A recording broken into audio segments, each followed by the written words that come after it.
That I will serve a teacher more with all my strength and knowledge. So help me God.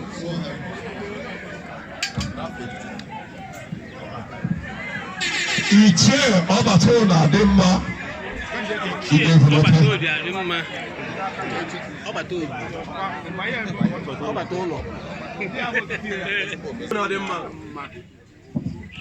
Stephen. For only what is good and noble.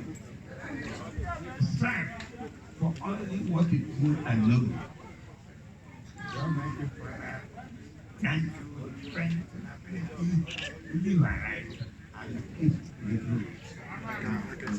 Amen. Ichie Obatona Dimma. Ichie Obatona Dimma. Ichie Obatona Dimma. Ichie Obatona Dimma.